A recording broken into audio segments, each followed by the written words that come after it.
Thanks for listening to our podcast Unmetered. As a member-owned, not-for-profit electric cooperative, our focus is on providing affordable, reliable, safe electricity and outstanding member service. One way that we're doing that is by providing more avenues of communication to you, our member. Through the podcast, we hope that you will be able to find some helpful hints, tips, and things to help you conserve energy, as well as some informational pieces that will help you understand what it means to be a member.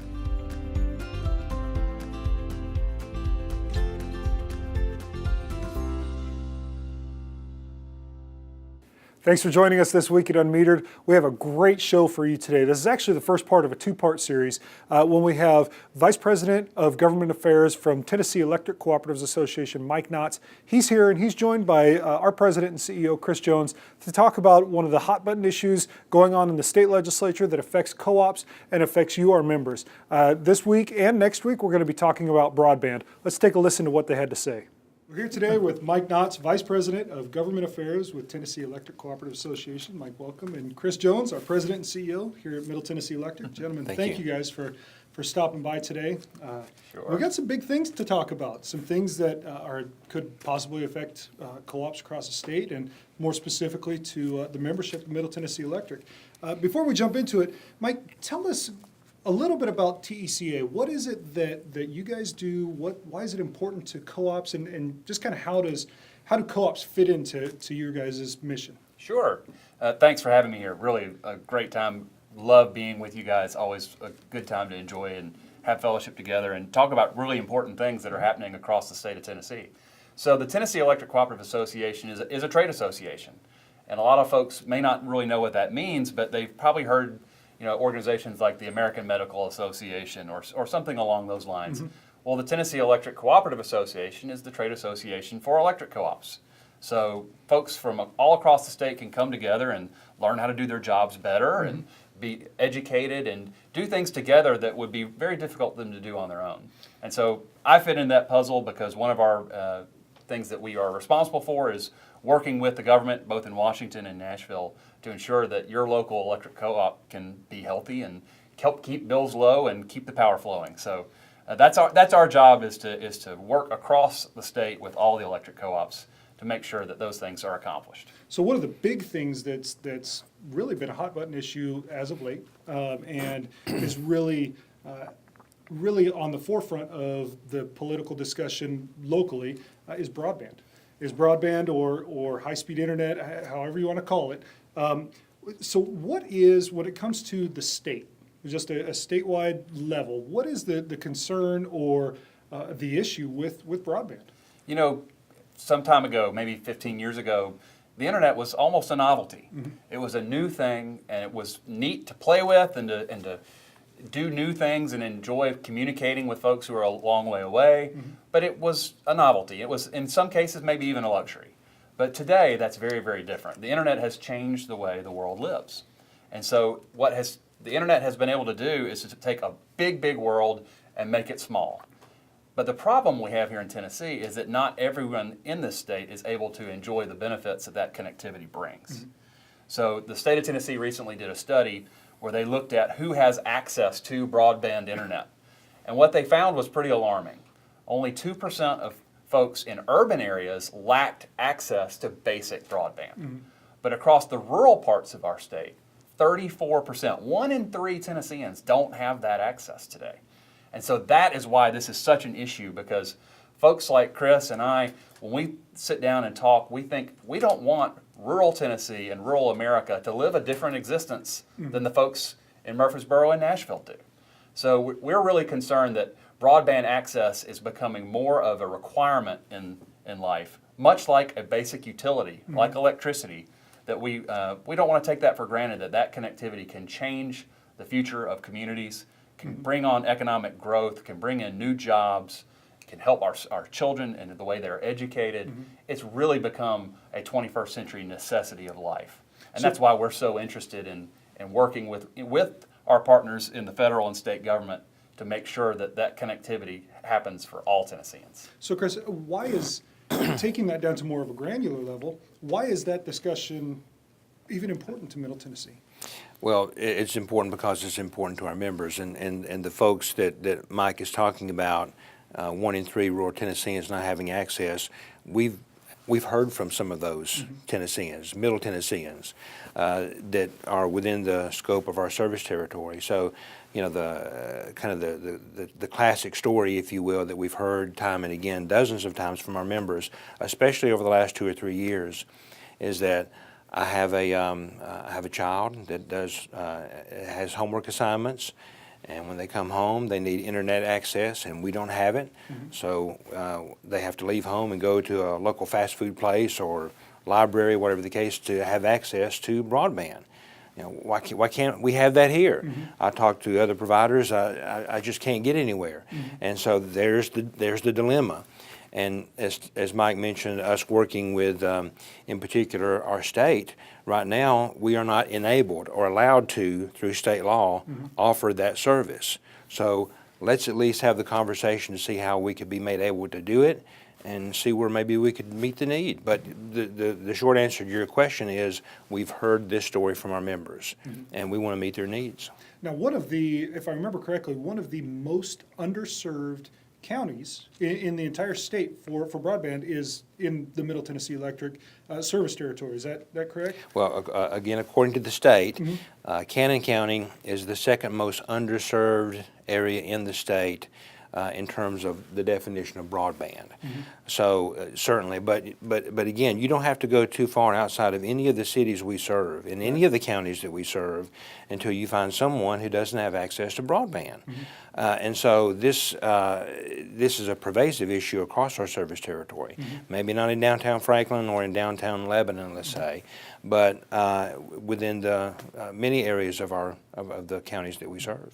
And what Chris is describing is certainly true all across the state. You don't venture far from the town square to where the lines stop and that 21st century connectivity that's so important now stops. And people that don't have access to that type of broadband connectivity live a different life than folks that live in the city do. And that's what we're, as a statewide organization, we're really concerned about, the health and vitality of our rural communities that we all love so much. And so that's why this is such an important issue to tackle now. Right. So Chris, why would an electric cooperative or an electric utility, why would we need broadband or those services?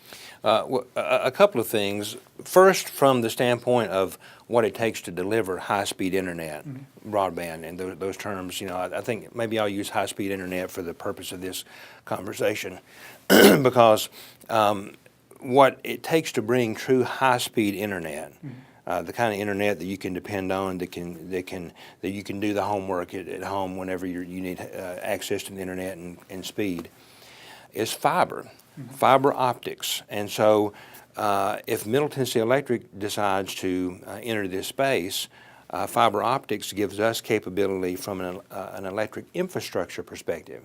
So fiber in and of itself brings advantage to the reliability of service, our ability to respond to outages, communications with among our devices and substations, all that gets a little technical, but it can serve that kind of a benefit. But again, the possibility of us rendering a service to our members where there's a need is even more fundamental. And we came into existence because we were able to deliver a need that was there that no one else could deliver. And it's kind of the same situation repeating itself. There's a need out there. Our members are telling us about it. They're saying, can you, our electric cooperative, help us? And again, that's why we're here. That's why we're having this conversation. So, Mike, it sounds like this is kind of a statewide issue. I mean, Absolutely. not just here in Middle Tennessee. Are there any co-ops in the state that do anything like this currently that you know of? Well, that's a great question, and it's an easy answer. No, there's not. And it's a very simple reason why. The state of Tennessee says that electric cooperatives cannot perform these services. And it's a very simple way to remedy that, which is to change the law. But as you already know, the only way to change the law is for our elected representatives in the General Assembly to take action and pass a bill to change that underlying state law. So yes, there's tons of cooperatives who are very interested in this and want to be a part of the solution for their communities. And as Chris just noted, in the coming years, this type of connectivity will be required to run the electric system, not just to provide, the ability to connect to Facebook or download a picture or some music or to watch Netflix, Those are all wonderful things. But the electric utilities all across the state, all across the country in the coming years are going to have this type of technology just to keep the lights on in the manner we have all come to expect. Chris, have we done anything, has Middle Tennessee Electric done anything like this before?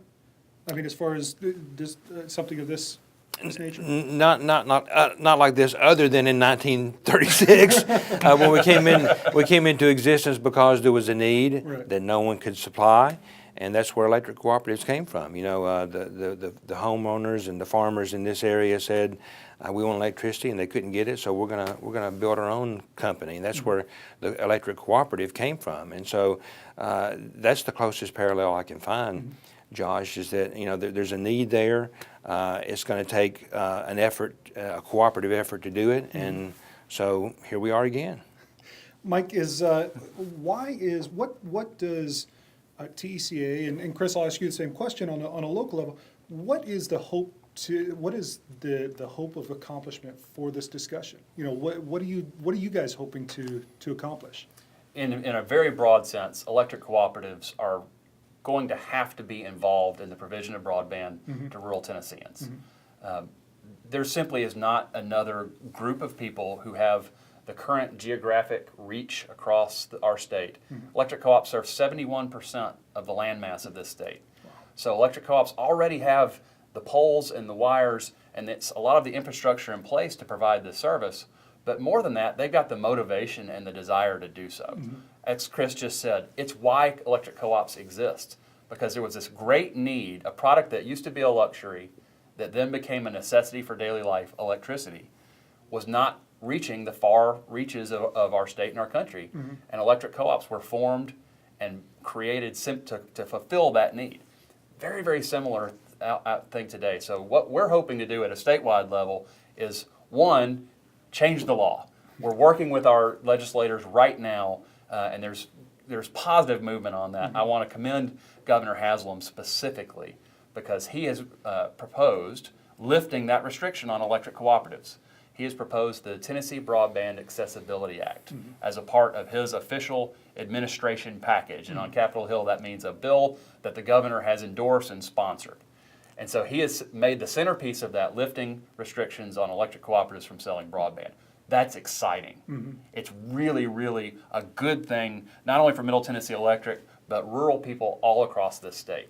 So our job now, as we sit today, is to help the governor promote that legislation and hopefully get it across the finish line. Now, there's a way that folks can help us. If you're watching and you want to know how you can get involved in that, there's a website called takeactiontn.com that we would love for folks to go to that website and learn a little bit more about the legislative process. And they can even sign up to receive some alerts and maybe even have the opportunity to help us push this bill across the finish line. And Chris, what about locally? Now we know statewide, is to get the law changed. What locally? What is the hope that Middle Tennessee Electric will accomplish by participating in pushing this and trying to further the conversations? Well, to at least give us the opportunity to look at the possibility of offering broadband services.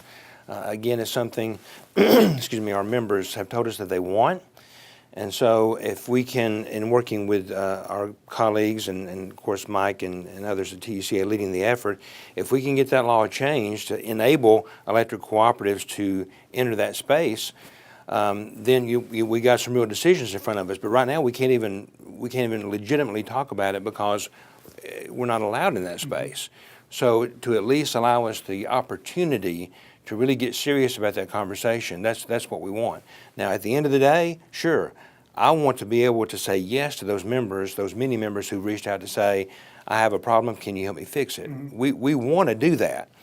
But we've got some work to do before we get there, but we've got at least to be able to have the conversation first. Thanks for joining us this week. Hopefully you learned a little bit about some of the high-speed internet broadband conversation that we have going on. Make sure and join us next week for the conclusion of this interview. There's some fantastic stuff coming up, some ways that you can get involved, and just some really good information. We look forward to seeing you. Unmetered is brought to you by Middle Tennessee Electric.